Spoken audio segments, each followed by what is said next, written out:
महाबली भीमसेन की कथा। भीमसेन कुंती का दूसरा पुत्र था। इसका जन्म पवन देवता के संयोग से हुआ था। इसी कारण इसमें पवन की सी शक्ति थी। इसके उदर में वृक नामक तीक्ष्ण अग्नि थी, इसीलिए इसका नाम वृकोदर भी पड़ा। जिस समय इसका जन्म हुआ उसी समय आकाशवाणी हुई थी कि भीमसेन वीरों में श्रेष्ठ होगा और यह बड़े बड़े सेनानियों को पराजित करने की क्षमता रखेगा। इसकी देह वज्र के समान कठोर थी। कहा जाता है कि एक बार माता कुंती इसको गोद में लेकर बैठी थी। यह सो रहा था। उसी समय सामने से एक व्याघ्र चला आया। उसे देखकर कुंती घबराकर उठ बैठी। अचानक उठने के कारण भीम नीचे चट्टान पर गिर पड़ा, लेकिन फिर भी उसके शरीर पर किसी प्रकार की चोट नहीं आई। वह बचपन में ही इतना पराक्रमी था कि मोटे तने वाले पेड़ों को अकेला ही हिला दिया करता था। जब कौरव वाटिका में खेलने जाते थे तो वह भी वहां पहुंच जाता था और पेड़ों पर चढ़े हुए कौरवों को पेड़ हिलाकर नीचे गिरा दिया करता था। विशेष रूप से दुर्योधन को वह बहुत ही परेशान किया करता था। इसी से दुर्योधन तथा अन्य कौरव उससे बड़ी ईर्ष्या करते थे। इसी ईर्ष्या के कारण दुर्योधन ने तो एक बार उसे मारने के लिए मिठाई में विष मिलाकर उसको खिला दिया था। इसके पश्चात दुर्योधन उसको बहकाकर जल क्रीड़ा करने ले गया। जल के भीतर ही भीम बेहोश हो गया और पानी में डूब गया। दुर्योधन ने और ऊपर से एक लात मार दी। पाताल में जाकर वह नागकुमारी के ऊपर गिरा तो उन्होंने उसको डस लिया। इससे उसका पहले का विष उतर गया, क्योंकि एक विष दूसरे विष का असर मिटाता है। जब विष उतरने के पश्चात उसकी बेहोशी टूटी तो वह वहां नागकुमारों को मारने पीटने लगा।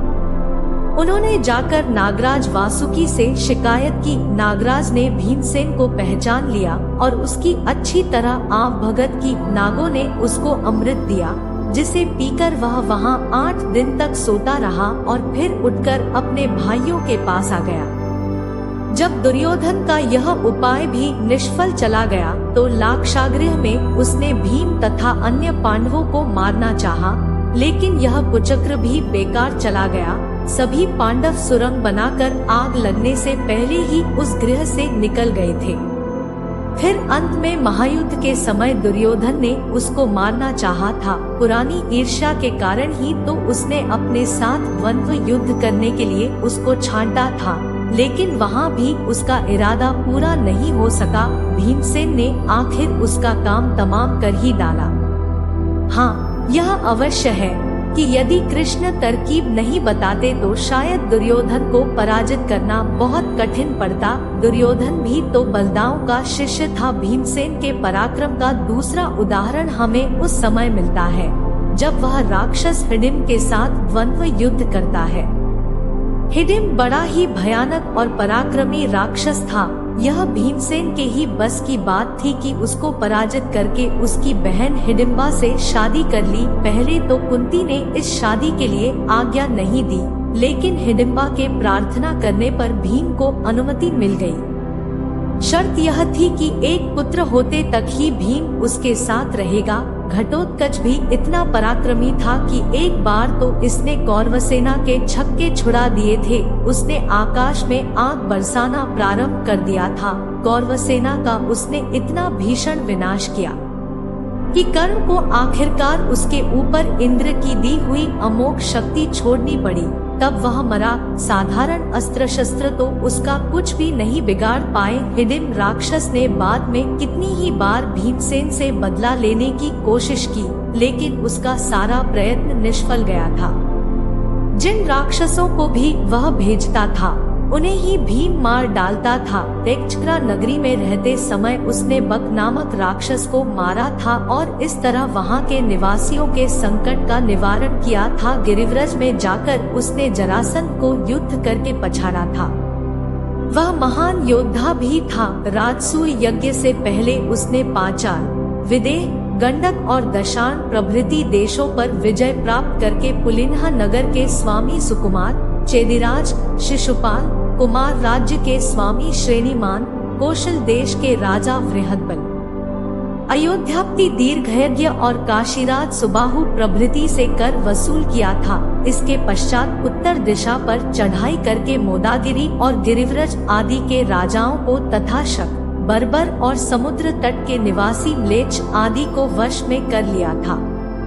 भीमसेन बड़े ही क्रोधी स्वभाव का था। धैर्य उसमें अधिक नहीं था, परिस्थिति की गंभीरता को भी वह अधिक नहीं समझता था। जुए में सब कुछ हार चुकने के पश्चात जिस समय युधिष्ठिर चुपचाप बैठे थे और द्रौपदी का भरी सभा में अपमान किया जा रहा था, तो भीमसेन से रहा नहीं गया। जब दुर्योधन ने द्रौपदी को बिठाने के लिए अपनी जांघ खोली तो भीमसेन ने पुकार कर कहा, हे दुष्ट दुर्योधन, मैं युद्ध में तेरी इस जांघ को तोड़ूंगा। इसी प्रकार दुशासन से भी उसने कहा था कि दुशासन, आज तू हमारी पत्नी द्रौपदी को निर्वस्त्र करके उसका अपमान करना चाहता है, लेकिन मैं प्रतिज्ञा करता हूँ कि इसके बदले तेरा सीना फाड़कर उसके भीतर से रक्त को समरभूमि में पीऊंगा। भीम ने अपने दोनों प्रतिज्ञाओं को पूरा किया। दुशासन उसी के हाथ से मारा गया था। उसके रक्त से उसने द्रौपदी के केशों को भिगोया था। बड़ी ही क्रूर प्रवृत्ति वाला था भीम। एक बार निश्चय कर लेने के पश्चात शत्रु के प्रति दया का भाव उसके हृदय में कभी नहीं आता था। अर्जुन और युधिष्ठिर की तरह वह कभी स्वजनों की मृत्यु पर दुखी नहीं हुआ। वह प्रारंभ से कौरवों को दुष्ट हृदय समझता था और अंत तक उसकी घृणा उनके प्रति बना रही। उसके चरित्र में दार्शनिकता बिल्कुल नहीं थी। वह तो कार्य करना जानता था, उसके आगे या पीछे सोचना उसे नहीं भाता था। अपने भी युधिष्ठिर का वह आज्ञाकारी सेवक था। उसका विरोध उसने जीवन में कभी नहीं किया। अग्रज में उचित अनुचित जो कुछ भी किया उसे ही भीम ने स्वीकार कर लिया। कठिन से कठिन परिस्थिति के सामने भी झुकना वह नहीं जानता था। वनवास के समय एक दिन द्रौपदी के सामने हवा से उड़कर एक फूल आ गिरा था। उसकी सुगंध की ओर आकर्षित होकर द्रौपदी ने भीमसेन से वैसे ही और फूल लाने के लिए कहा। यद्यपि वह उन फूलों का उत्पत्ति स्थल नहीं जानता था, लेकिन उनकी खोज में निकल पड़ा। रास्ते में हनुमान जी से भेंट हो गई। उनको न पहचान कर उसने उनके साथ एक साधारण बंदर का सा व्यवहार किया। जब हनुमान जी ने अपना वास्तविक रूप दिखाया तब उसने उनको प्रणाम किया। इसके पश्चात उनसे पूछकर वह कुबेर के बगीचे में पहुंचा, जहां द्रौपदी के बताए वैसे अनेक फूल खिल रहे थे। बागवानों ने मना किया और कुबेर के नाम की धमकी भी दी, लेकिन वह माना नहीं और वहां से बहुत से फूल तोड़कर द्रौपदी के पास ले आया। द्रौपदी की भीम ने अनेक बार रक्षा की थी। एक बार जटासुर द्रौपदी को उठाकर ले गया था। तब उस असुर को मारकर भीम ने द्रौपदी की रक्षा की थी। फिर जब जयद्रथ उसको उठाकर ले गया था तो उसी ने अर्जुन के साथ मिलकर द्रौपदी को छुड़वाया था और जयद्रथ को बुरी तरह पराजित किया था। उस समय यदि युधिष्ठिर नहीं रोकता तो वह जयद्रथ को जीवित नहीं छोड़ता। अज्ञातवास के समय भी भीम ने अपना पराक्रम दिखाया। वह उस समय वल्लभ नामधारी रसोइया था। द्रौपदी का नाम सैरंध्री था। राजा विराट का सेनापति और साला कीचक द्रौपदी को बड़ा तंग करता था। उससे क्रुद्ध होकर वल्लभ नामधारी भीम ने कीचक को मार डाला था। वह द्रौपदी की करुण अवस्था देख नहीं सका था, इसीलिए भावावेश में आकर इस काम को कर गया था। वैसे देखा जाए तो अज्ञातवास के समय यह करना उचित नहीं था। दूसरे दिन जब सुशर्मा ने विराट के ऊपर आक्रमण कर दिया था तो विराट उससे सामना करने गए थे। उस समय सुशर्मा के सैनिकों ने विराट को बंदी बना लिया था। जब भीम को यह पता चला तो भाइयों को लेकर वह युद्धस्थल पहुंचा और उसने सुशर्मा को बुरी तरह मारकर राजा विराट को मुक्त करा लिया। भीम के पराक्रम के संबंध में धृतराष्ट्र के वाक्य सुनने योग्य है। धृतराष्ट्र ने इसके पराक्रम से भयभीत होकर एक बार कहा था, भीमसेन के भय के मारे मुझे रात को नींद नहीं आती। इंद्र तुल्य तेजस्वी भीम का सामना कर सकने वाला एक आदमी भी मुझे अपनी ओर दिखाई नहीं पड़ता। वह बड़ा उत्साही, क्रोधी, उदंड, टेढ़ी नजर से देखने वाला और कठोर स्वर वाला है। न तो वह कभी साधारण रूप में हंसी दिल लगी करता है और न कभी वैर को ही भूलता है। एकाएक वह कुछ भी कर बैठता है। अपने प्रतिशोध की आग को शांत करने के लिए वह कठिन से कठिन और क्रूर से क्रूर कार्य करने को तत्पर हो जाता है। उससे मेरे पुत्रों को बड़ा भय है। व्यास जी ने मुझे बताया है कि अद्वितीय शूर और बली भीमसेन गोरे रंग का, ताड़ के वृक्ष जैसा ऊंचा है।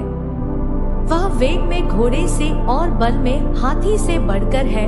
धृतराष्ट्र के इस कथन से भीम के चरित्र पर काफी प्रकाश पड़ता है। यह तो उसके बारे में सत्य है कि भावावेश ही उसमें अधिक था, बुद्धि का प्रयोग वह कम ही करता था। यद्यपि वनवास भोगने के लिए वह अग्रज के साथ कष्टपूर्ण जीवन बिताता रहा, लेकिन जब उसको युधिष्ठिर पर क्रोध आया तो वह बिना किसी हिचकिचाहट के कहने लगा, भाई राजा, लोग जो धन आपको भेंट में दे गए थे वह सब आपने दांव पर लगा दिया। धन धान्य को ही नहीं बल्कि हम सभी को भी आपने जुए में दांव पर लगा दिया। आपकी इस सारी बात को मैंने चुपचाप सह लिया, और वह भी इसलिए कि आप हमारे अग्रज हैं। लेकिन अब द्रौपदी को इस तरह भरी सभा में अपमानित होते मैं नहीं देख सकता। आप इसे चुपचाप बैठकर सह रहे हैं। क्या आपका हृदय नहीं है? जुआनियों के घर में वेश्याएं होती हैं, उन्हें भी वे दांव पर नहीं लगाते, लेकिन आपका व्यवहार तो निराला है। जो आपने अपनी पत्नी तक को अपमानित होने के लिए दांव पर लगा दिया है, मैं इसको कभी सहन नहीं कर सकता। जिन हाथों से आपने यह जुआ खेला है और यह सर्वनाश किया है, उन्हीं को मैं जला दूंगा। यह कहकर उसने सहदेव को आग लाने के लिए आज्ञा दी। वह सचमुच ही युधिष्ठिर के हाथों को जलाने के लिए उतारू हो गया था। यह उसका भावावेश ही था। वह पूरी तरह सरल स्वभाव का व्यक्ति था। छलकपट में वह विश्वास नहीं करता था, बात को सीधे कहने में ही उसका विश्वास था।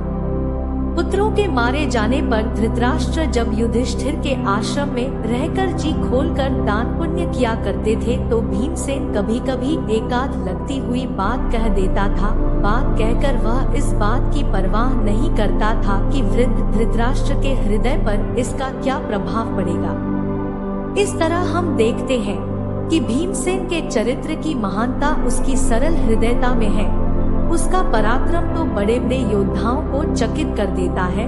8 बार उसने द्रोणाचार्य के रथों को उठाकर तोड़ डाला था। जब कभी वह सेना के बीच मारकाट करता निकल जाता था तो ऐसा लगता था मानो कोई सिंह साधारण प्राणियों के बीच घुस आया हो। अपनी गदा के प्रहारों से वह कुछ ही क्षणों में असंख्य सैनिकों को पृथ्वी पर सुला देता था। आशा करती हूँ कि आपको यह वीडियो पसंद आई होगी। यहाँ तक बने रहने के लिए शुक्रिया।